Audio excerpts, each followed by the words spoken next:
Welcome, everyone. It is just so exciting to have everyone here. I'm very excited about this salon, if you haven't guessed by now. So just a few tech things. You all are muted. Please stay muted till we unmute you for the second part. If you have a question, we'll unmute you and then you can ask your question directly.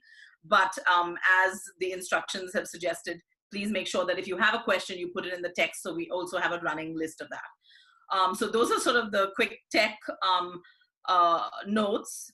I wanted to welcome our storytellers, of course, Julia Alvarez and Nguyễn, Phan, and I'll tell you a lot about them in the next few minutes. But before that, I just wanted to thank all our guests who signed in really from everywhere that they could stay up to watch it from, which is even some exceptions who are up in Vietnam, I think at 3 in the morning, and Australia and wherever. So thank you. That was really, really very generous of you to come on. And then I wanted to make a special welcome to, I see that many students and recent graduates from the United World Colleges, which is a group of colleges that I went to, are on, and that's really special for me. I think there are at least about 8 or 10 students who've signed up, and I really am excited about that, as well as other students from other colleges and schools. So that's very exciting for us. So I'm Nandini Uman, the founding curator of the Women's Storytelling Salon, and very quickly, my day job is as a global health specialist, but I have a passion for storytelling, and particularly around women's issues and women's visibility and gender equality, and this was my baby. You can read all about that on the website. I'm not going to take too much time to do that. Normally, we do the salons in DC, and they're always fun in person when people come together, but of course the pandemic threw us for a bit of a loop there, so we decided to experiment and start doing a virtual one, which we did in April with 2 physicians who are working on COVID, and it worked so well that we decided to try the format for this one. And so we have 2 spectacular storytellers with us today who are indeed professional storytellers, so they can even do it better. So a couple of rules of engagement about the salon. We would love it if you would live tweet as you watch the salons, take photographs, all of that. The handles will be posted in the chat by Catherine, so you'll know the Twitter handles. We of course encourage debate and difference in opinion, but we ask you to reserve your judgment in terms of making any judgment on anyone's story, because everyone's story, there's no right and wrong. Everyone has their story. And we'd ask that you be mindful about that when you're tweeting on social media, as well as when you ask questions and comments in the second half. And then for those who may not have noticed, we do record the videos because we keep them for our story bank to do further research on it, which I'll tell you a little more at the end of the salon. Also, just a quick note here that when the salon ends, we would love to, at some point in the next couple of days, reach out to those who might volunteer to do a quick testimonial about the salon as a participant. So if you're interested, just put your name there and we'll reach out to you.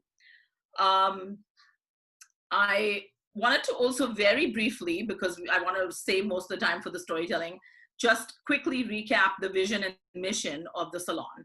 So the vision of the Women's Storytelling Salon is to make women and girls visible and vocal in their leadership and participation in the workforce, whatever they do. And I mean informal work, formal work. It's not just those who have titles, but in whatever work they actually do, because women do all the work. So I want them to have their stories out there. And how are we doing this? We're doing it through our mission, which is really the tagline for the salon, which is find it, own it, share it. Because we believe that all women and girls have a story just like every other human being. They just don't get to vocalize it as much. And so we want them to find their stories. We want them to own their stories so nobody else tells their story. And we want them to share their stories as they need to. I originally did not have this in my notes, but this afternoon I felt compelled to add a little bit about and sort of take a few minutes to recognize the anguish and loss in the world today, because it is so relevant to our theme for today's salon. And what we have experienced in North America, or in America, I should say, in the last few months and most recently in the last week, has really created a perfect storm of distress. And not only are we reeling from COVID and the damage from the lockdown, but also the country has had enough, I think, of persistent prejudice and racial injustice that has infected America, I think, for hundreds of years. So in our own way at the Salon, we would like to do something about that. And one of the things today would be that, you know, we are so lucky to have two amazing storytellers, and we'd like to look to their wisdom to give us some hope that good will come out of this turmoil and suffering, because it really is time. So I just took that little extra time, and I wanted to put the storytelling in that context. So of course, I'm just so excited to have Julia and Kwemai join us at the Salon. They don't need much of an introduction because they're both actually very famous in what they do. And you're going to hear all about their stories, but I'll just do a quick recap. So Julia Alvarez is a Dominican-American author and poet known for her novels, How the Garcia Girls Lost Their Accents. I love that title. And In the Time of Butterflies. In 2013, Julia received the National Medal of Arts from our favorite president, Obama, in recognition of her extraordinary storytelling. And her latest book is Afterlife, the first adult novel that she's actually written in almost 15 years, because she's also a very prolific children's book writer and young reader writer. And Nguyễn Phan is a Vietnamese author and poet known for her writing about injustice and war and her call for peace and equality. She is regarded as one of Vietnam's foremost contemporary poets. Her latest work is not only her debut novel, but it's also her first published book in English, because her mother tongue is actually Vietnamese. And the book is called The Mountains Sing. And this novel has already received high praise and tells a multi-generational tale of a Vietnamese family against the backdrop of the Vietnam War.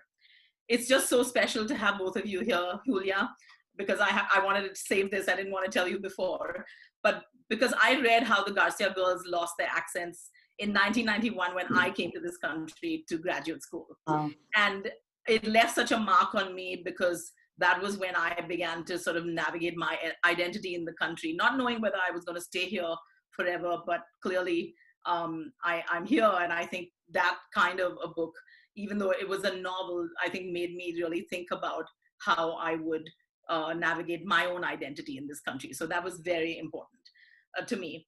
And for Kwemai, I'm so excited because you know that you are from a country that I love and respect so deeply, because I had the opportunity to live there for 4 years. It was a spectacular 4 years of learning history, culture, and befriending some really amazing people in Vietnam. And so every story that helps me connect more deeply with Vietnam is a real treasure for me. So thank you so much, both of you. It really is wonderful that you're here. So let's, I think, move to the theme of our Salon, which is loss and survival, creating stories of human survival out of loss. At this time, as we just said, you know, people are experiencing loss at so many different levels. And for those of us who are lucky enough, we have found that in these unusual times, stories can actually bring us together while we still are apart. And we're going to use this time to find out how our storytellers became authors and created stories of survival from loss. How does one become an author, and sometimes even in another language? How do authors translate life experiences into stories that help us make it through challenging times like these? So for the first 45 minutes, I'm going to try and trigger the stories from our storytellers through short questions. And then then we'll break with a quick photograph of everybody on screen. So we'll take a few shots, and then we'll move into the Q&A, where you will get a chance to ask your questions. So let's start with a question I'd like to open up the Salon with, because I want to get a sense of the person, not necessarily the storyteller or the author or the writer or the doctor, but the person. So I ask both of you, how would you describe yourself as a human being today? It's not your official titles, it's not your profession, but it's really as a human being, what are the qualities that you would like us to know about you? So maybe, Julia, do you want to go first? Just as long as we don't always go to me first because we're on. We'll yeah. So, that's fine. It was a hard question, but your questions were wonderful. Your salon is incredible and so important in so many ways for women storytellers. But anyhow, how I think of myself, you know, I didn't come from a writing family. I didn't come from a family where the women were supposed to have professions. And the title of profession sits uneasily on me. I think of myself as, first of all, a new role. No one's given it to me, but as an elder of the tribe. And so I ask myself at this stage of life, what are the stories or the work that are left in me to do before I go? I've always been very taken by the artist activist model, starting with my heroine Scheherazade. And so, you know, I try to balance, not always very balanced, the work and the life. But mainly I think of myself as a laborer in the vineyards. I do my work, someone else does their work, and privileging the artist or any profession, I think it ignores the fact that we need all hands on deck to really create communities that are just and loving. Great, thank you. Kwe Mai? Hi everybody, I want to acknowledge the 75 participants who are here with us today. You have joined us during this very dark time, and your presence really gives us light.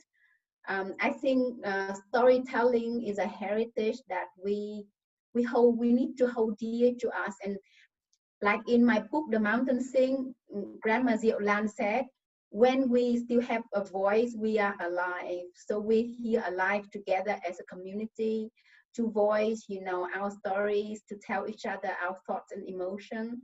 And even though, you know, today is so difficult for me to watch the events which are unfolding in the US, but I have hope in the future. And I hope literature will continue to bring us together. And I really want to appreciate your presence today, because many of you have paid tickets to participate in this event, even though there are so many free virtual events. And your participation really contributes to the charities that Julia and I support in our home country. So thank you very much. So Julia had explained so well her qualities as a person. So I want to echo some of the things that I do similarly as well. I mean, you know, and I think of myself as a learner. You know, I try to learn every day, to learn from different cultures, from different storytellers. For my husband, for my kids, for my friends, for my readers. There is so much to learn. And as I watch the US today, I'm learning so much about, you know, what we need to do to fight against racism. You know, it's a system that needs change, not just at an individual level, but a community level, national level, and a global level. And as long as, you know, we work together, we can bring about sustainable change. And I think it begins with each and every one of us. So I would like to think first and foremost as myself as a learner and as a listener as well, because there's so much so many stories out there that I don't know yet. And I've been very lucky to be part of a community where I can listen to stories. And it's incredible. For example, you know, my role model is Julia, and I'm here today. And to listen to her is such an honor and privilege. Oh, thank you very much. Good, good. That's wonderful, Kwe Mai. And I think a lifelong learner is definitely my also ideal and my aspiration. But why don't we stick with you, Kwe Mai, and ask you to actually do your book reading, the excerpt that you have chosen, so we can set the tone to your stories. And then Julia, you can do your reading right after that. So my novel, The Mountain Sing, is a journey into the 20th century history of Vietnam through the voices of a granddaughter and her grandmother. So I would like to introduce you to the voice of Grandma Diệu Lan in the Mountain Sing. She's the grandmother I always wanted to have because, you know, both of my grandmothers had died before I was born. So I created this novel in the honor of my grandmother. So I actually found a grandma when I finished this novel. So I hope you will read and hear her voice. And Grandma Diệu Lan calls her granddaughter Guava. Guava's real name is Fragrance, but in Vietnamese culture, it's bad luck to call a little child by the real name traditionally, because the older people believe that there are evil spirits that can that look for, you know, beautiful children to kidnap. So that's why they call, you know, children with ugly names. So Grandma Diệu Lan tells Guava or Hương the story about her family, and this is just the beginning of her storytelling. The Fortune Teller, Nghệ An Province, 1930-1942.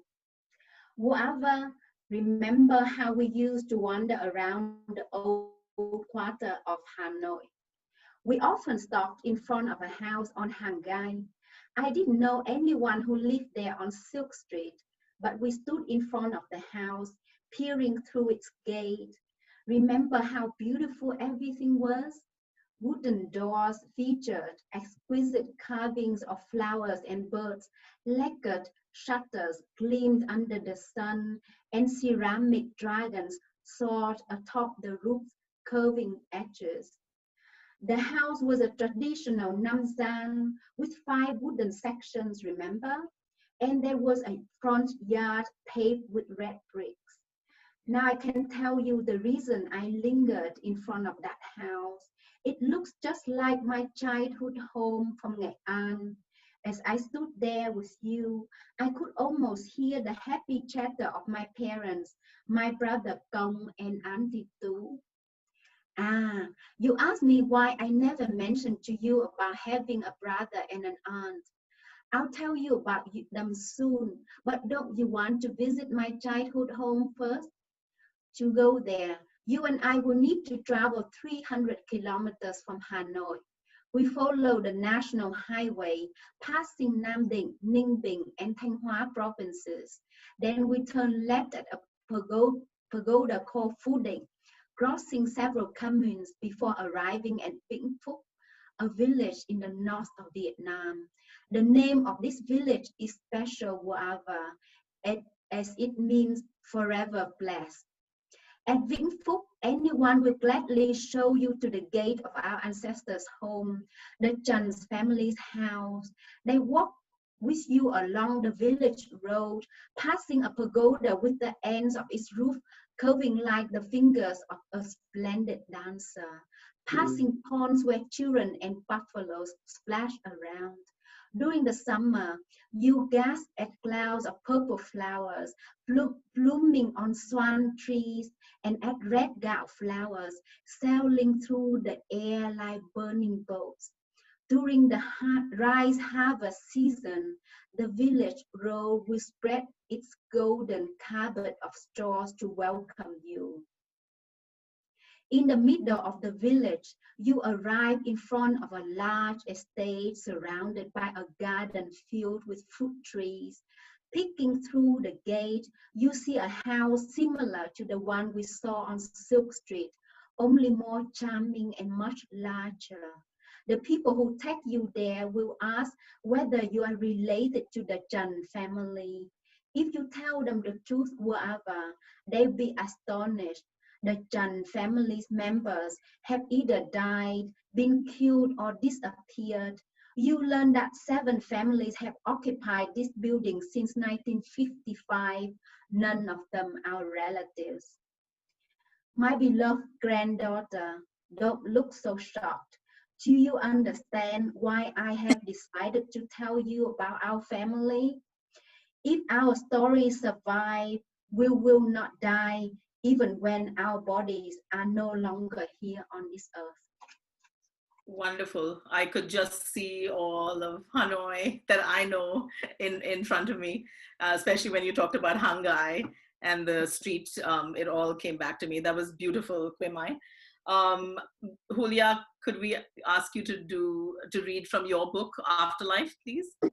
Sure, but I do have to say that when I heard you say, Kwemai, that guava is an ugly name, I thought, no, it's my favorite fruit. Growing up in the Dominican Republic, guavas are like, and my sister, I can't get them in Vermont. My sister goes to a Vietnamese market outside Chicago, and she sends me boxes of guava, and I ration them out. So I think it's a beautiful name. Yeah, yes. It is actually a beautiful kind, you know, it's one of Vietnamese people's favorite fruit, but Yeah. for evil spirits, they're not so keen on fruit. So that's the belief. And that's one of the reasons I chose guava, because I love guava. Yes. Well, what do evil spirits know? I mean, we know better, right? So mine is from the very beginning. It's in a style very different from the novel. And I like to read from the very beginning just because then I don't have to explain a lot of things.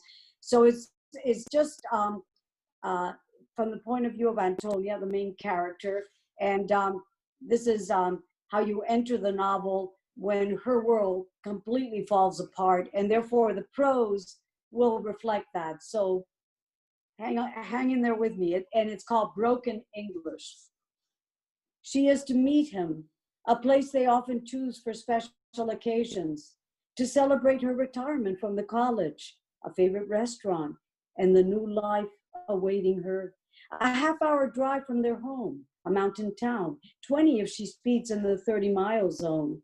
Tonight it makes more sense, a midway point, to arrive separately, as she will be driving down from her doctor's appointment.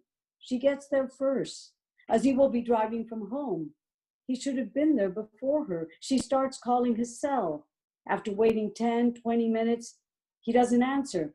Irritation turns to worry. No surprise. Always leaves it behind in his work jeans pocket. The hospital, 911, the police. Have you seen him? Or turns off the sound at the movies and then forgets to turn it back on. Can you please help me find him? Even now, months later, about 6 feet, thinning hair, a boy's blue eyes, which he knows good and well, dark, deepening. How he had been driving up the mountain. He feels a stab of pain, already thinking of what he might order, coming from his left side but radiating out, wondering about her state of mind, the special, if it is special, if she would be excited or terrified, or his default favorite, salmon with lemon dill sauce, like a sword piercing his left side. Substituting mashed potatoes for the fries, they're very good about substitutions. Though how would he know what it feels like to have a sword piercing his left side? Because of his medical training, understanding what is happening, not wanting to cause more harm, pronounced dead on arrival. He forgets to charge it and it runs out of juice. Even now, 3 months shy of a year later, pulling his car off the road, rolling gently to a stop, when she knows exactly what happened.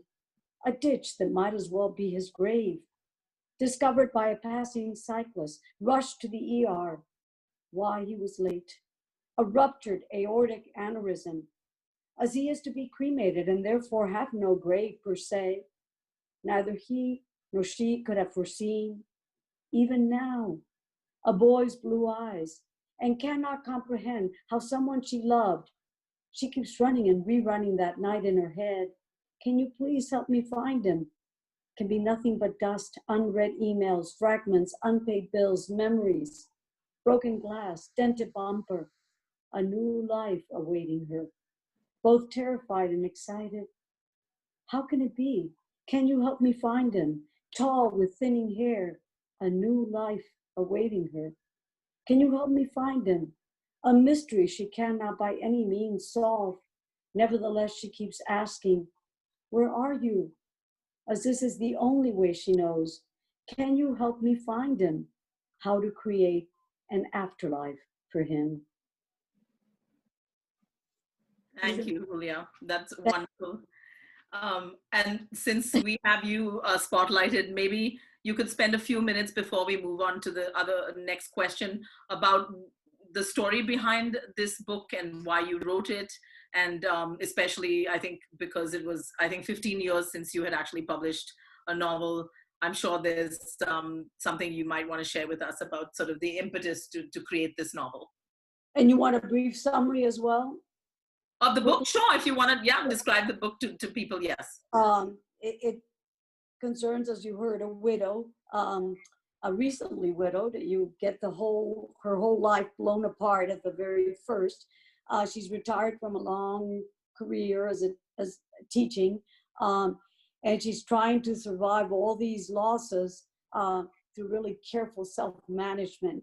But she's pulled back into the fray through the appearance of an undocumented pregnant girl in her garage, and the disappearance of her sister, who is a kind of big-hearted, noble personality, but she's bipolar. So in responding to these crises, Antonia tries to find a direction, a way to find meaning through the stories, the literature she's taught and loved and written. But sometimes what she finds is that life demands more of her than just words. And what inspired the novel? I keep saying that what I was feeling, and by the way, it didn't take 15 years to write this novel. I write every day as a practice. But I was trying to figure out what it meant now to be a storyteller, an elder storyteller, and integrating all that. Plus, I felt like we're living very much so now in elegiac times. That's the way I describe it. When we're watching the end and loss of so many things due to climate change, species going extinct, storms, coastlines disappearing, the loss of civility, divisiveness, gun violence, violence against communities of color, draconian immigration laws. It feels like the world is not working, and things are falling apart. And so part of the question that lay before me with this character in your story was, how do we live in a broken world without losing hope, and in ourselves or each other? So that's, in a nutshell, what brought me to the shores of afterlife. Well, it's wonderful, and I have to confess, I haven't finished reading the book, but I'm in the middle of it, and I really, really am enjoying it. And I couldn't help but think there must be so much that you are drawing, obviously, from your life experience into the book, which has just given you all, I think, the depth of creating this character and many of the characters in the book. So I don't know if you wanted to say something about that, or is it semi-autobiographical, or are you? No. I once heard a wonderful writer. We were on a panel, and she was, I was sort of representing, or told I represented, autobiographical novels, and she was like a total fiction. So when she got up to talk, she said, let me make it clear. All novels are emotionally autobiographical. Even if you're writing about historical figures, the reason you're drawn to them or that story has a lot to do with the kind of person you are and your story. So I think that some writers' life is very close to the surface, so you see through the membrane of the narrative their own life, and some it might feel more opaque than what you can see. So I've always been a writer that I write out of my life. My life and my work are connected. It's not an either or. So I think that I write, even when I write about historical figures like the Mirabai sisters and In the Time of the Butterflies, is very much, it has very much to do with my history in the Dominican Republic, with sisterhood. So this novel too has to do with a time in life and the losses that I experienced. My work in my community with refugee, undocumented workers. So it is all part of my life. And I write to understand what is happening to me and to my community and to my country and to my planet. So it's all for me a connected and integrated, or I try for it to be that. That's why sometimes it takes me so long to write the novel.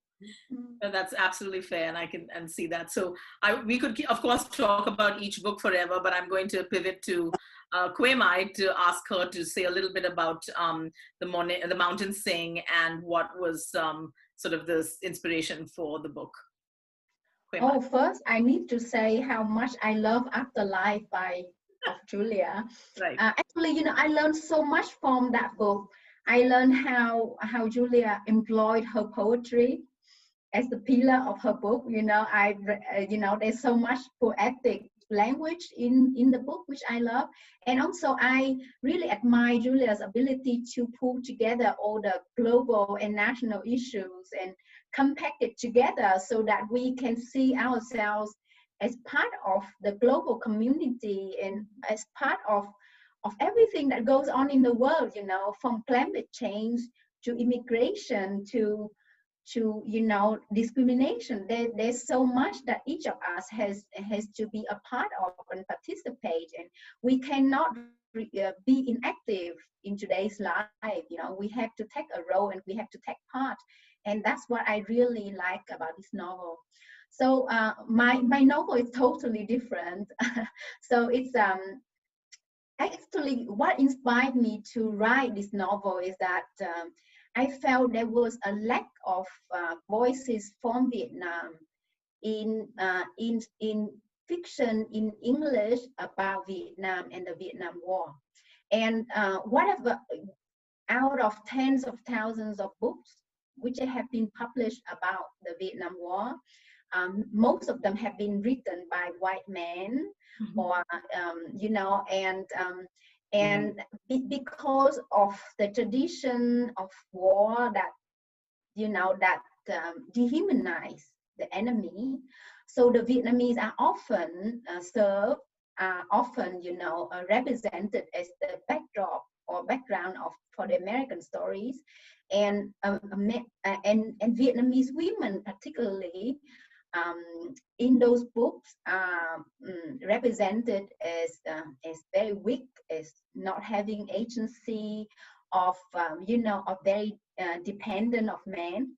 So as someone who grew up in Vietnam, surrounded by strong women and women who are survivors and who have to carry the burden of war and carry, and bring the family and the country forward, I felt compelled to unsilence the stories of Vietnamese women and bring forward, stories of their sacrifice, but also the silence trauma, the silence PTSD in the Vietnamese culture as well, because we're not allowed to talk about that.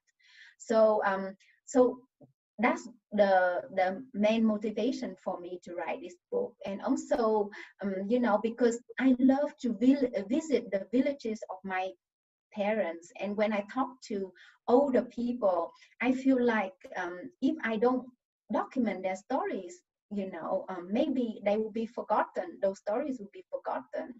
So I started to memorize and to talk to more people, and finally I fictionalized things that I've learned throughout my life in this book.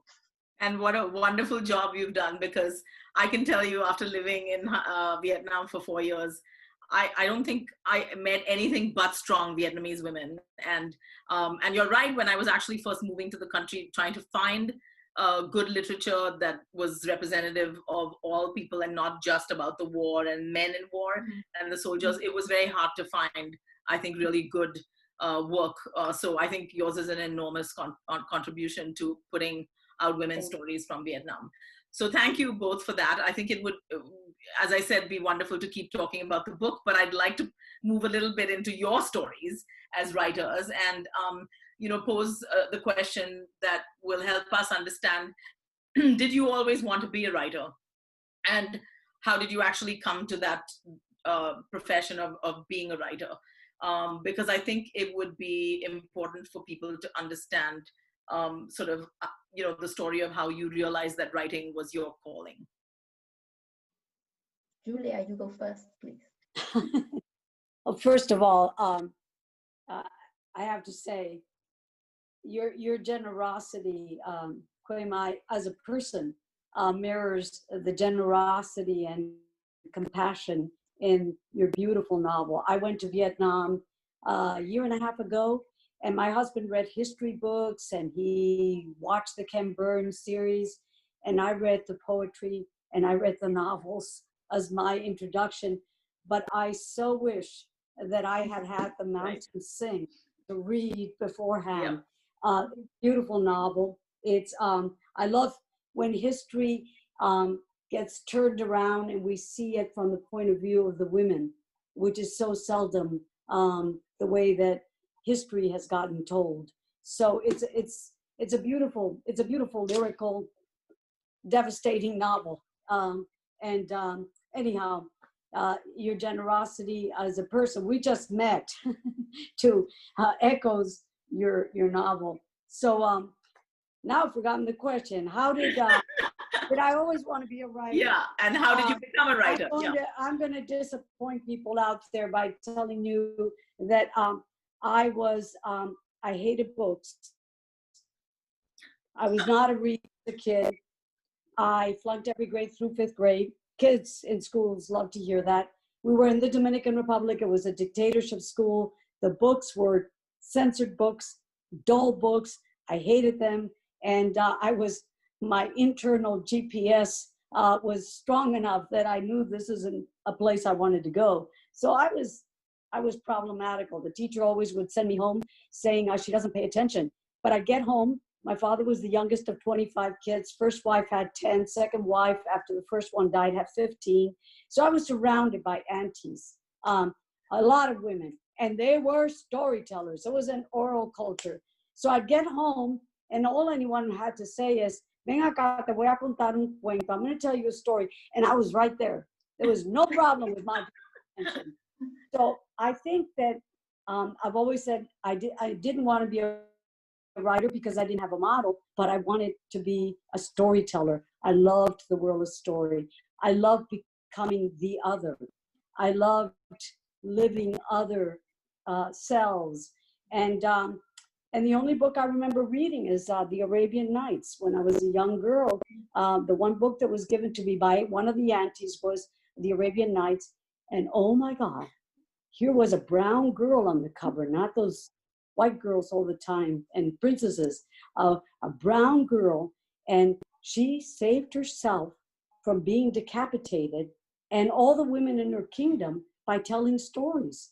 And to me, that's who I wanted to be. I wanted to be a storyteller, and she's the first model of a storyteller who's an activist. So yeah, I wasn't earmarked to be one of the bookish girls that would become anything but trouble.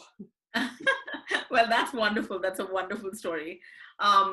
Kwemai, maybe you could share a little bit about how you became a writer, because I know both of you are so much more than writers, as if writing wasn't enough. But I think that if you could tell us a little bit about how you became a writer, that would be very special. This is so amazing because Julia's story reminds me that somehow the world, things come together, because I have similar experiences. First of all, I grew up surrounded by storytellers. I was born in a small village in the north of Vietnam, and I'm always thinking that whatever, for the lack of food, my mother, made up with her songs. So she sang me a lot of songs and lullabies, to make sure that her daughter would be at least well fed in the soul. So these lullabies, ca dao, the Vietnamese folk songs, were passed down from generation to the next, and they're very lyrical and they tell stories. And I grew up and with these songs inside of me. And also when our family uprooted ourselves and to move to the south of Vietnam, actually we were rejected as, you know, newcomers. So I was bullied. So I had no choice but to become friends with books. And guess what? One of my favorite books was 1001 Night, you know, translated wow. into Vietnamese as Nghìn lẻ một đêm. Nghìn lẻ một đêm. I was addicted to that book. I read until the covers fell off, you know, because it was so exciting for me to know how the power of story could save ourselves and change other people, right? Because this storyteller, not only she saved herself and other women, she also changed the person who wanted to kill her, you know. So he realized that he had to change. So I realized the power of storytelling. So I wanted to be a writer, but my parents said, no, don't become a writer. Don't you know the history of writers in Vietnam? And my brother said, we don't have enough to eat. Do you want us to starve? Do something useful with your life, you know, like. So I went on and studied business. Well, while we're there, why don't you stick to that? Because that's the next question. Maybe you can tell people what you actually went to study, what you did, and then how it evolved into writing, because I think that is an interesting piece, because you went to Australia to study business management, right? Yeah. So maybe you can tell people about sort of that, the journey from going to study business management to then becoming a poet and a writer. You know, I just want to tell this story because it's like sometimes you dream of something and then life takes you on different path. And it may take you a long time to come back into your dream, but I think you need to do it, because I'm very happy to be pursuing my dream as a writer now. But you know, so I went on to study business in the hope that to find money to help my parents. And so I went on and studied business in Australia. But because I love writing so much, I focused on communication so that I could write. So I worked in business for a long time. Was one of the first investment in the Vietnamese stock market. I was trading and making money and buying, you know, buying land. At that time when I was 24 years old, I was investing in real estate. I could have become so rich by now if I followed that path. But I think if I followed that path, I would be so poor in my soul. At the moment, I think I would like to think that I'm richer in my heart, you know. Yeah. My bank account is not rich. Because I started with poetry writing when I was 36 years old, and poetry is an expensive hobby. Because you know, like at that time I had lived overseas for quite a few years, so I returned to Vietnam, and the joy of being back at home was so much that I started writing. And you know, when I was riding on my motorbike. I had a scooter. Every morning I went to work, and you know, the wind was singing in my ear. I was like writing poetry when I was riding. And the police, they always caught me because I always you know, forget to blink my light when I turn right, for example. It's not so critical, but they always stood at that corner, and they find me so many times, and I never remembered because I was always so deep in my poetry. I can just see that Hanoi policeman pulling you over, and all you have is your poetry in your head, that and not perhaps being able to respond to what he was actually asking you all about, since we all experienced that in Hanoi. But maybe I can turn to Julia to talk about a little bit, because I know that Julia, reading a lot about you, you've said that you really didn't become a writer till you were in your 40s. No. I did. I became a writer very early, but I didn't get my first novel published. Okay. Garcia Girls lost their access till I was 41. Okay. But I had already been writing for over 25 years. Right. But also, I think you've done, similarly to Quema, you've done so many other things. You're also a very I think involved in education and as an educator. Right. Written, so I think people would love to know that part of you and how it also connects to your writing or not. Yeah, well, I didn't follow a money-making profession at all because I didn't even, you know, I'm older than Kwe Mai, and I was never, you know, I wasn't supposed to get higher education. I was supposed to, you know, my cousins in the DR out of high school, if they finished it, would get married and start having families. So I didn't even have the idea, but soon after becoming a reader in this country, I really loved stories, and I knew I wanted to be a writer more than anything. But I just didn't think it could be done. But I was determined. And so I called myself for many years. I too began like Mai in poetry. I was writing poetry, and I called myself a migrant poet. I would go wherever I could get a job that would leave me some time to write, but it meant I lived very skinny. Everything I owned was in this little small Volkswagen. And I think in 15 years, I had 20 different addresses. I just lived in rooming houses. I moved to Kentucky. I moved to North Carolina. I moved to Baltimore at one point, California, doing poetry in the school's programs. And I finally lucked out and got a teaching job at a university as an adjunct, teaching, you know, horrible schedules and lots of sections.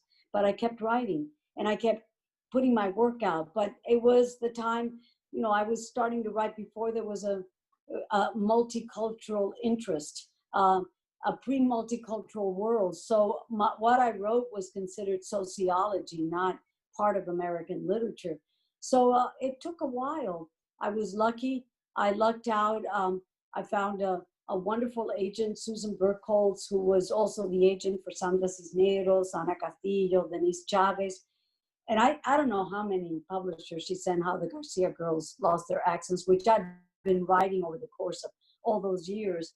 I don't know how many publishers she had about 15 to 19 rejections before Algonquin Books gave my little novel a chance. So it was a long haul, but I think what was good about it, if we look at what comes out of tough times, is that by the time that I got published, I knew this is what I had to do, and I knew how to keep writing through defeat and disappointment, both in the writing that happens every day, but also in the world of book biz out there. So it was a long journey for sure, to get to have this privilege and to feel so lucky to be able to do what I feel is was and is my calling.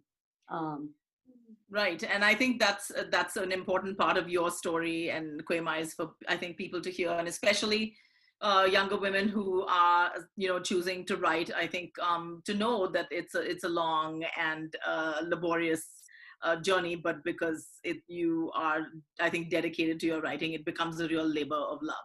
So I think that that's wonderful. I could keep asking questions, but I want to be fair to our guests and turn to their questions. But before we do that, I'm going to ask our expert tech folks to put us all on a screen. And so Wow. we can't all be on a screen at the same time. They'll have to take a few different shots. So just smile as we do the different screenshots. So girls, you have to go to the gallery view. And we'll just do that in 2 seconds. Whoever wants to be visible, that would be terrific. Hey, everyone, smile. A few more, right? Keep smiling, keep smiling. There are a bunch of pages. So yeah, we have quite a few pages because we have about, I think, I don't know how many people on right now.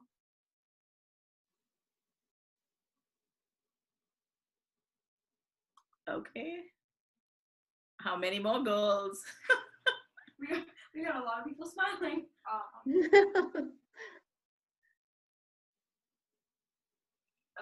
Okay.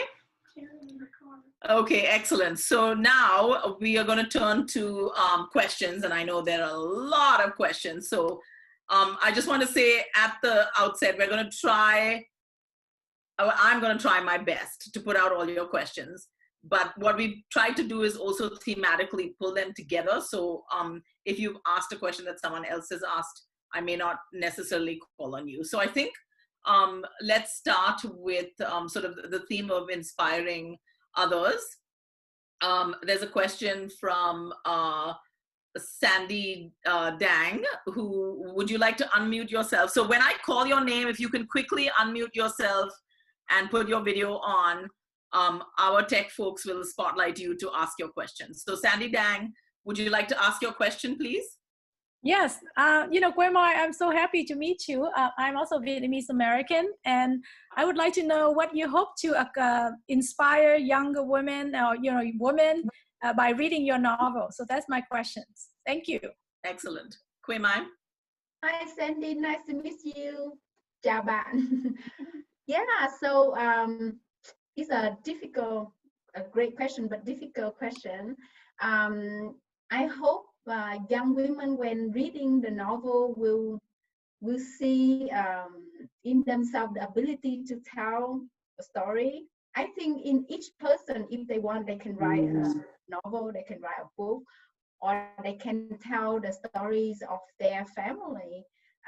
Especially for Vietnamese women, I think the history of each Vietnamese family can be written into an epic novel, because we have been through so much, and I hope to inspire young women to research more about their family histories and talk to their grandparents or parents to find out, because throughout writing this book I learned so much about my family and about other people as well. Thank you. Okay, so thank you so much. A question for Julia from Lisa Libo. The question, Lisa, can you unmute yourself and put your video on? And if I can ask you guys to be quick, that would be great, because then we can get more questions in. Lisa? Sure. Yeah. I was so excited. I love the story of Julia's reaction when she first saw the stories of the 1001 Nights with Shahrazad, and also Quay Mai. I love that when you added how you read it until the cover came off, that this was such an inspiring story.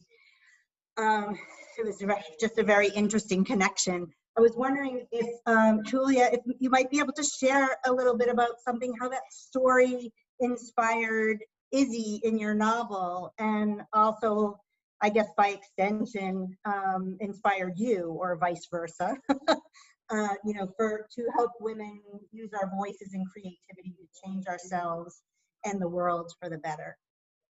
Wow, that's a big one. But Lisa, thank you for your question. Lisa is an amazing person. I met her in person in DC, and I sort of threw out that I felt that we needed a Shahrazad project because we had a sultan in the White House, and every night for 1001 Nights, every night a woman artist or dancer or storyteller would go in front of the White House and tell a story, dance a dance, play a piece of music, pack up her stuff and go. And it would be a way to do art as activism. And so I just threw this out, and Lisa took it up, and she now has set up the ShahrazadProject.org. She's amazing. She is a Shahrazad. And so visit that project, because that project is related so much to this women's storytelling salon. We could be one for sure.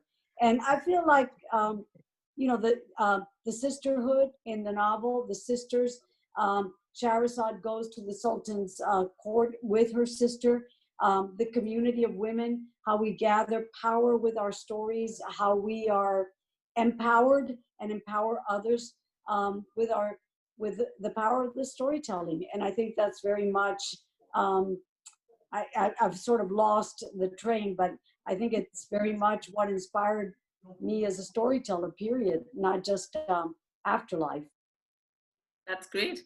Why don't we then move to a question from Greg Barbie? Greg, can you unmute yourself and make your video come on as well, and then we can put you on. Are you on, Greg? I'm on. I'm on. Thank you. Okay. I really love both novels, and particularly the strength and resilience of the protagonist women. And I was wondering if you could each talk about what thing you enjoyed the most of each other's novels. Well, I could tell. I'll go first because I don't have to talk about myself.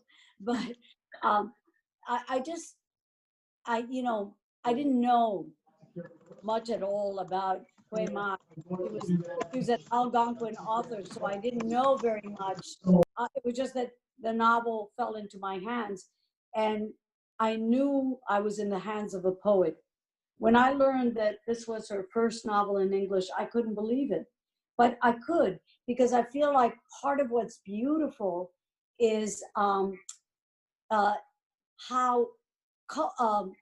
writers that come from different origin cultures and traditions and languages, when they write in English, they are infusing the English language with the syntaxes, the cadences, the vocabularies, the ways of putting together reality that their origin language gave them into English. And I really felt that. For me, a story can be a great story, but what really keeps me engaged and involved and passionate is the language and how the story is told. And so that was my first love, all the different sayings, because I come from a culture too that's an oral culture, and little sayings are so important as a way of collecting the wisdom in a little haiku-like few words. I love the characters. I love learning about Vietnam through the women. Beautifully layered novel, going from a young voice to an older voice and point of view.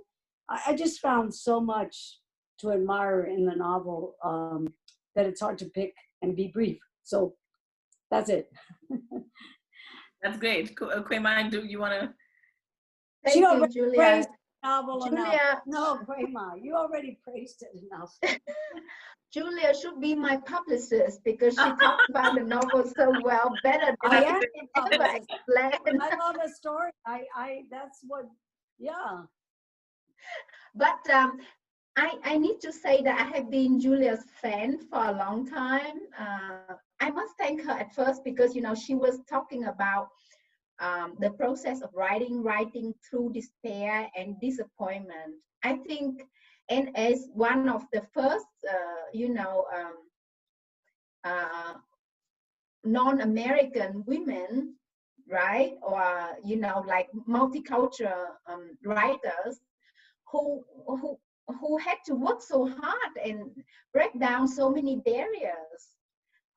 You paved the way for writers like me. So, I'm very grateful for the generation of writers like Julia who came before me and, did a lot of the hard working things, so that I can be here today.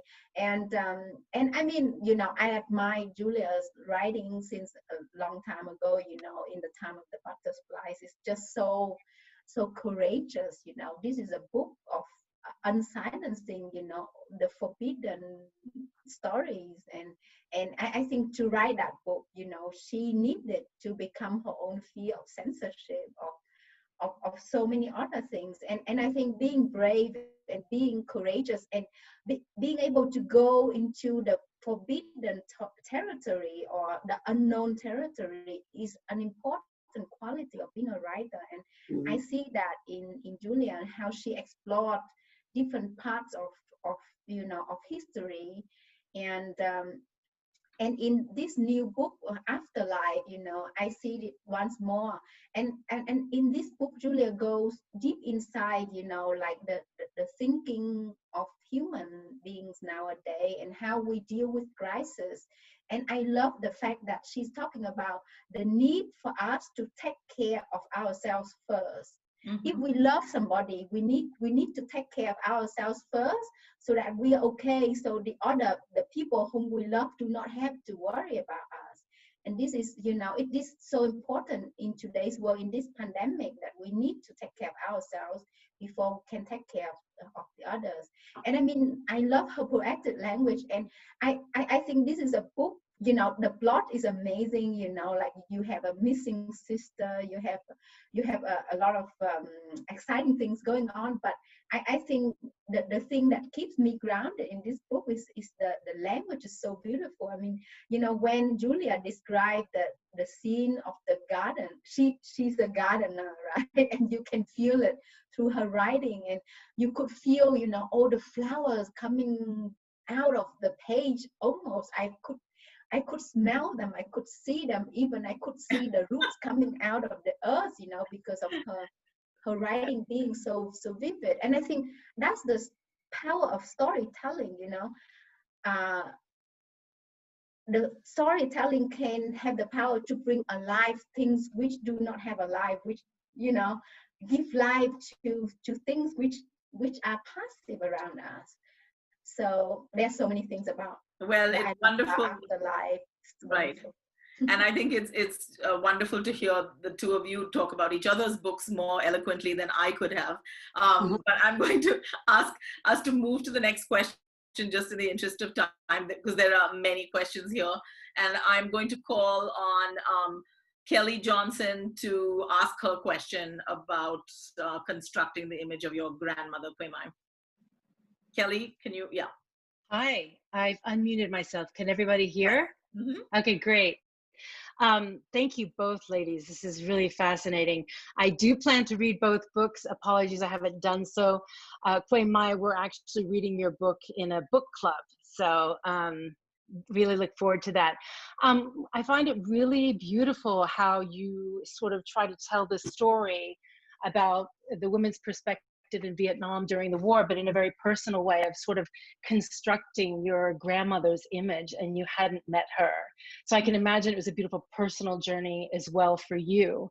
And having lived in Vietnam as well for about 5 years in Hanoi, it really strikes you the differences between the generations of the Bas and the old traditional people who really suffered in the days during the war, after the war, poverty, etc. And then to see all the sort of economic growth and modern aspects of Vietnam, and the young kids, the population, they're just as modern as Americans or China, anywhere. So I was wondering, was it a challenge to sort of, how did you approach building the cultural gap, the subgenerational, between the old Ba grandma and the young girl who's living in a very different world? Was that a challenge to sort of bridge that gap? Maybe you could talk a little bit about that. Yeah, it's really, your question is so fascinating. Your observations are so correct, because I see the loss that Vietnam is suffering at the moment. We develop too fast for the sake of development. We destroy a lot of nature. We forgo a lot of heritage, like storytelling heritage, or our love for lullabies, for literature. A lot of people don't read anymore. So this book is also an effort to hang on to these values which are being lost, like to hang on onto the need to listen to stories and to tell stories, the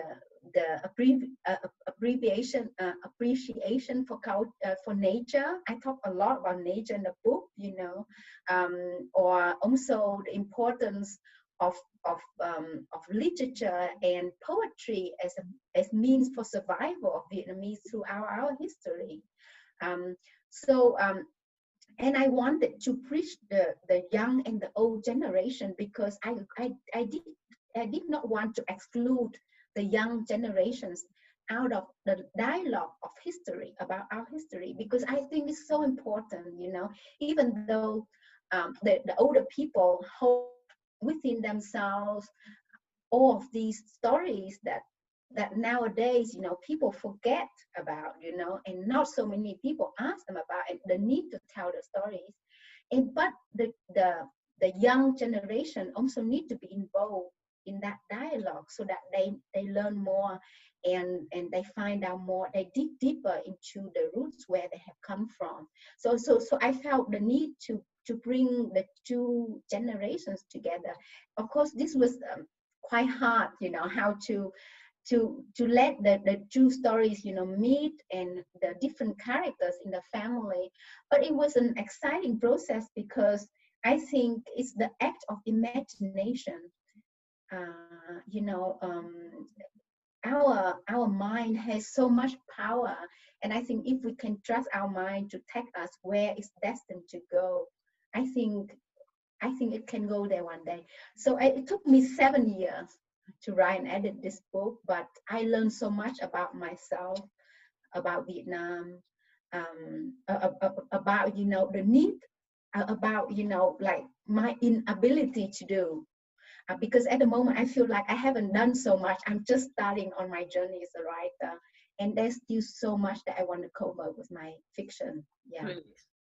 Thank you. That was an excellent response to a very good question, because actually Kelly and I were neighbors in Hanoi, so we experienced Hanoi in a similar fashion. Let me just move then to a question maybe that I'll just ask of Julia. Kamla, do you want to quickly, Kamla Lewis, unmute yourself? It's a wonderful question about I come. Yeah. Go ahead, Kamla. Thanks, Nandini and Dita. And I wanted to ask Julia how the aunties responded. How have they felt about your writing? How the what? Your aunt. How the aunties, what? your aunties. Oh, my aunties. Well, all I can tell you is that I am older, and most of my aunties are now.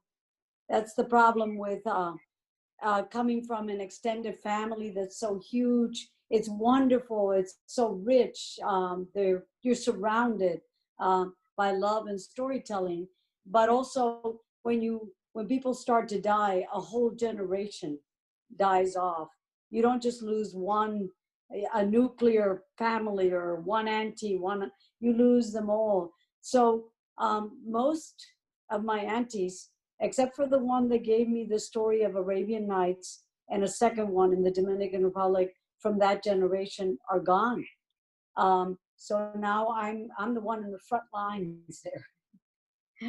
So I don't know. I call on them, like Kwe Mai. I come from a culture where we honor our ancestors, antepasados, and I very much think of them as part of the stories I tell, but also I feel like I am a part of a little bead in the necklace of generations, not just me, myself.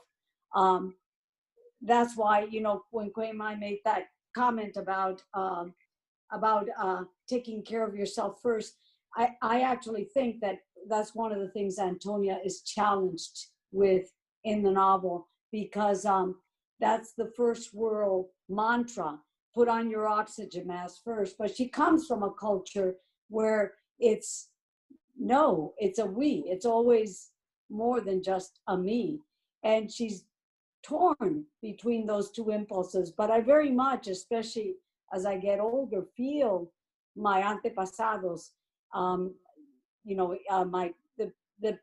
not just the books that I read that influenced me, but those storytellers that are anonymous, that no one ever knew except within family circles and friendship circles, that they were a part of me. And I need their strength, and I need their, I feel them with me. That's wonderful. Yes, I think it is wonderful to acknowledge the many anonymous storytellers, I think, of many of our heritages and cultures who never got to be visible. So I think that's a wonderful tribute to them. I'm going to move quickly to a question that is to both of you, but I think I'm going to maybe put that to Kwemai, and you'll understand why. I think Emma, do you want to come on, Emma Boltvinnik? Yes, it's about writing in another language. Yes, I wanted to ask, like, as bilingual writers, what is the difference between writing in your mother tongue or in English, and if you ever feel like you compromise something, or if one language seems more natural, and how you navigate being bilingual when writing. Thank you. Great question. Thank you. That's a great question, and I could write a long essay about it.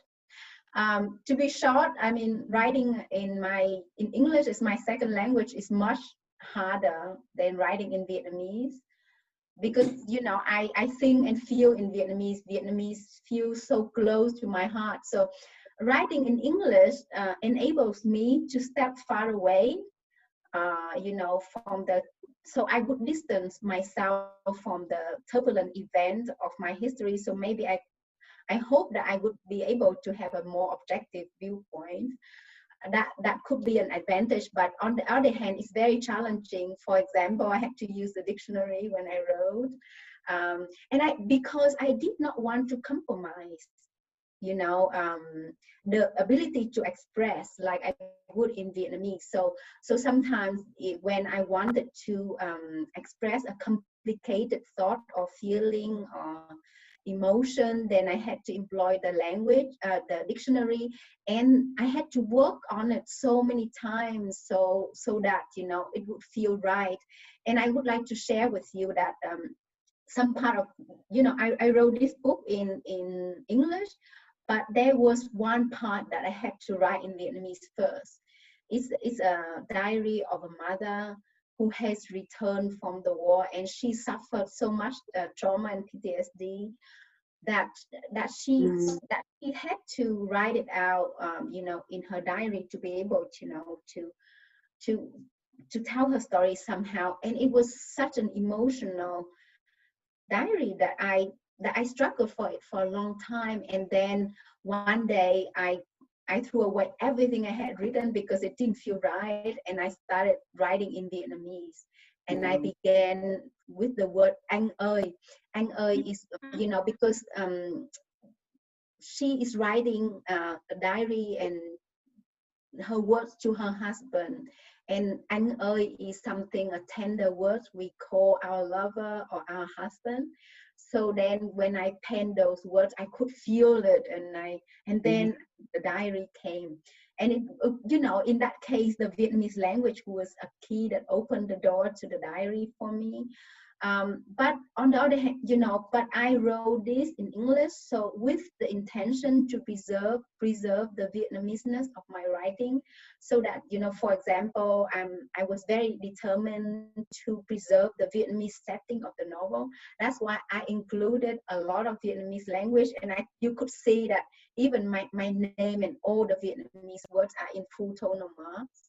And I also include a lot of elements of the Vietnamese culture, the methods of Vietnamese storytelling into the book to keep the Vietnamese essence of my writing. Yeah, so it's challenging but also a fascinating process, because I felt like I could transfer some of the Vietnamese culture into English, and that was the most fascinating thing. Yes, I was actually really amazed that you wrote the book in English, even though it wasn't your first language, because it's beautifully written and it is really lyrical even in English. So I really appreciate how much work. It almost feels like it was double the work of writing a book to write in another language. We have quite a few more questions, and I'm going to ask both the guests to be short, as well as Julia and Kwemai in your answers, so we can try and fit everyone in. I'm going to call on my firm to ask a question, which was a continuation of a previous question. Mai, can you unmute yourself and put your video on? Great, and go for the question. Oh, we can't hear you. You're not unmuted. Oh, okay. Now you Oh, are. now me you are. now? Yes. Okay, great. Hi, Mai. I'm just curious, writing about trauma and reading about trauma is a little different from processing trauma. And I think many of us with Asian parents, and Vietnamese parents in particular, know how difficult that can be. And I'm just curious because I have not lived in Vietnam in a while, whether you sense that the country may respond to this book in a different way and actually commit to or invest in processing rather than just acknowledging. Yeah, that's an important question, because processing trauma is such a complex process, and I feel like that in Vietnam there is a lack of acknowledgement for trauma and PTSD, because traditionally if people have symptoms of trauma, they are seen as possessed by ghosts. So people then encouraged to go to the shamans and do offerings and to pray and to relieve the person of the ghosts of the spirits that possess them. So they are stigmatized, and there's a lack of help for the victims of trauma.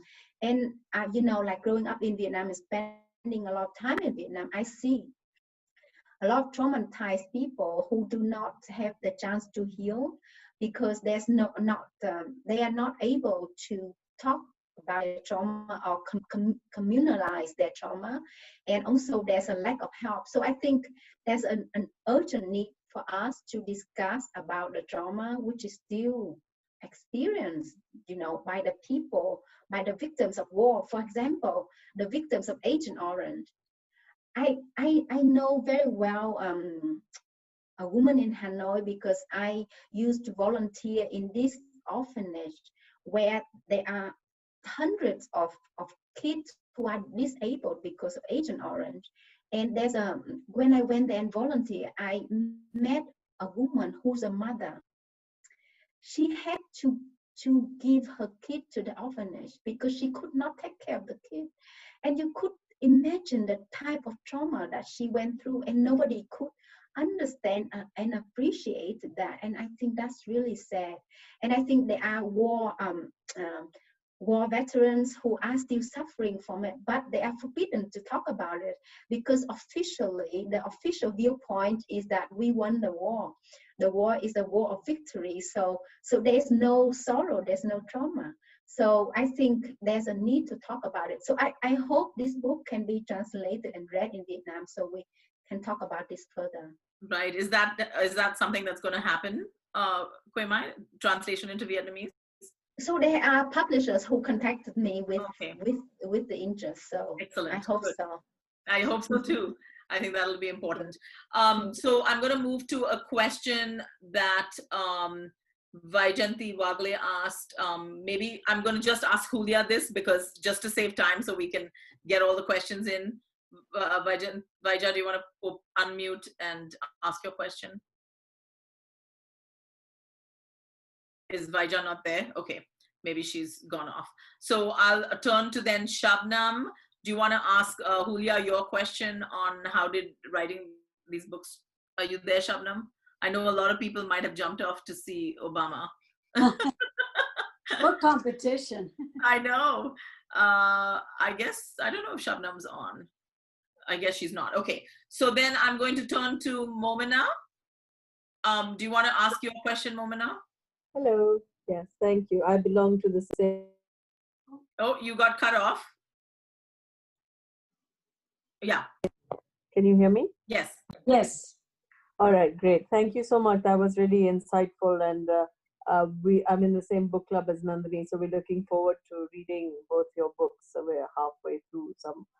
I had a question. I mean, you've written both of countries which you belong to, and really of the other voice, which is not really seen in literature or fiction. You know, there are very few novels written by women from that part of the world about that part of the world. to what extent do you feel responsibility for that? And have you thought about writing from the other perspective, other than your own? Like, are you looking at fiction, about other parts of the world, or other characters which are not, very much from your own background? Because that's always a challenge for, I think, especially at this age, about people for color. People see us as belonging to a voice from that country, and to what extent do you feel responsible to be the voice of that country as a fiction writer? Well, that's a terrific question. That's a very interesting question, and I think that I'm feeling that as an older writer, I don't have that much time, and there's so many stories from within my own tradition and my own culture that I want to get told. I feel like for a storyteller, I mean, part of why I went to storytelling is to become others. So I think that a writer has the full Monty, the full panorama, as Terence, the playwright, the Roman playwright, who was a slave and freed himself with his writing, said, I am a human being. Nothing human is alien to me. And I think that's a description for a writer. But I feel like, we come to the big circle, storytellers from all around, and we come from our specific tribes and histories and languages and cadences, and we bring those stories into the bigger pool. So I feel like I don't think anybody is making me write these stories or only stay within those parameters, because my characters are all over the place and they connect with other people, of course. But I write out of those traditions, and yes, we feel responsibility. I think as writers, we have we're so privileged and lucky to be able to tell these stories and maybe garner an audience for them, that it's something to be taken with a lot of respect and humility, and a sense of responsibility. One Dominican writer doesn't represent all of Dominican culture. That also we have to keep saying, that part of it is, the lack of diversity sometimes makes us think that there's only one flavor of each culture. So I think it's important to also keep emphasizing that there are so many other storytellers within your tradition and culture. And I'm very proud and happy to say there are many wonderful young Dominican American and women authors coming up, like Angie Cruz and Elizabeth Acevedo from our neighbor country of Haiti, Edwidge Tantacot, and so many others. So I think it's not just one of us either. Right, that's a wonderful way to end that.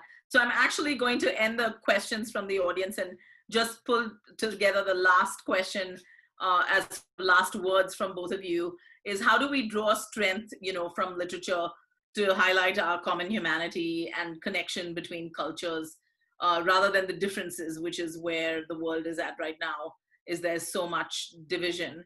And how do you, both through your writing and reading, suggest ways that we can actually learn from literature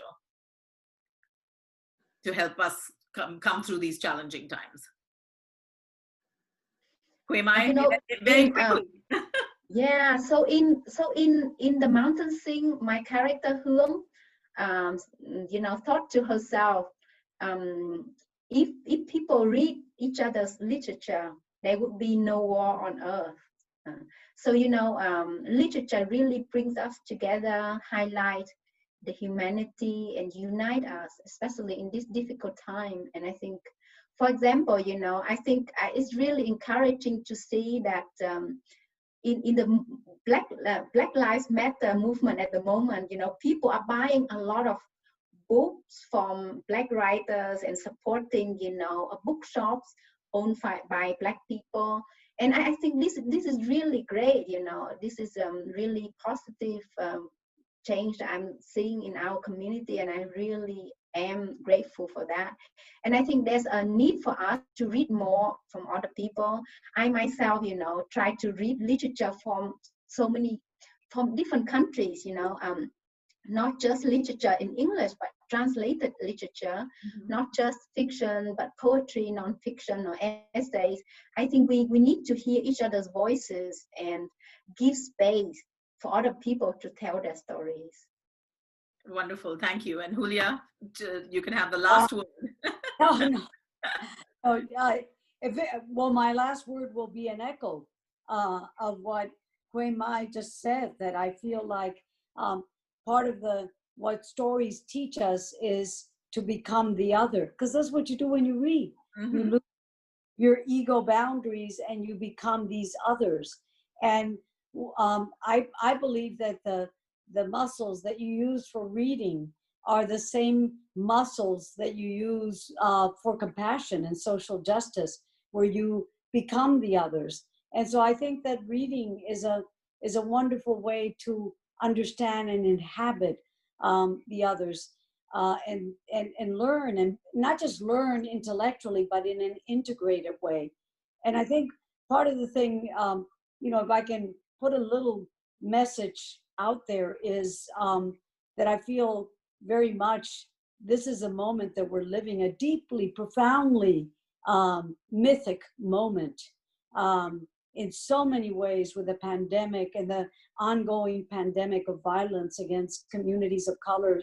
I think it's a time where we can build something new and create better systems. And I think that reading is a way in which you have access to so many different traditions. And if we can have that kind of diversity and compassion in how we move forward in rebuilding this world, I think it's, we storytellers will feel like we've done our work. And I think it's so many young people out there. I see them leading everywhere. And my feeling now is, how can we help them? And I think by doing what we love, what the world needs is people who are alive. And when you're doing what you love, you are alive. So anyhow. Wonderful.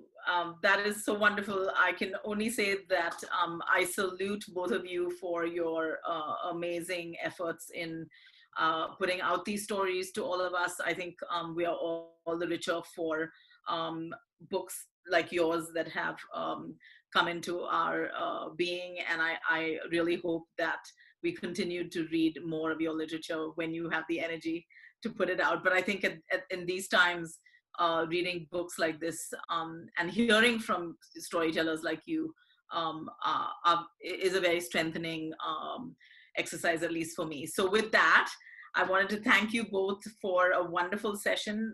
It truly was an emotional one for me to hear both of you speak about where your writing comes from and how it connects to the world today. It is a difficult time that we're living in, and I think it's so important to not just hear your stories in your books, but even to hear about who you are and what makes your stories is very, very inspiring. So with that, I'd like to thank both of you again. We really are honored to have had you at the Salon. I wanted to thank, of course, all of the guests who participated, and to remind you that your generosity will allow the Salon to give a very generous gift to both organizations in the DR that Julia is the chair of, Mariposa DR Foundation, and then Quay Mai in Hanoi. But Quay Mai, you have to give the name of the organization because I can't say it. It means the name of the charity is called Chắp cánh ước mơ, give wings to the dreams. Right, and there's more about each of the organizations in the invite. I have hyperlinked it so you can actually read about them, and we're very, very happy to support both the organizations that actually work to empower girls in terms of education in the DR, and with Quay Mai's organization, it is helping young patients, both boys and girls, who are cancer patients. So it's really a wonderful, both efforts are wonderful to contribute to. I wanted to say a big thank you to my colleagues, Catherine Kahn, who recently joined me as a partner in crime at the Salon. I really enjoy having her, even in just the week that she's been on. She really helped a lot with the research for this Salon, and we're excited to work on this together in the future. A big thank you to my fellow quarantined volunteers, Mira, my niece, and Ela, my daughter, who handled all the tech rather beautifully, and I really couldn't have done it without them. And then in terms of future salons, we're probably going to take a break in the summer, but we'll probably restart these in the fall, and we hope that you join us again. So with that, I'd like to say bye and thank you to everyone. It was really wonderful to have everyone here today, and hope to see you again. Thank you. Sorry, I need to say thank you, Nandini, for such a wonderful job and for the salon. I mean, this is amazing. And thank you for like 50 people who are still around with us. Thank you. Yes, I want to cry. I'm crying now. You are just amazing. Really, this is such an memorable event. Thank you so much. Thank you. Thank you. Thank you, Shaharazad Nandini. Thank you. You've got a title now. Shehzad, I think my family will just laugh when they hear that. Yes. Thank you.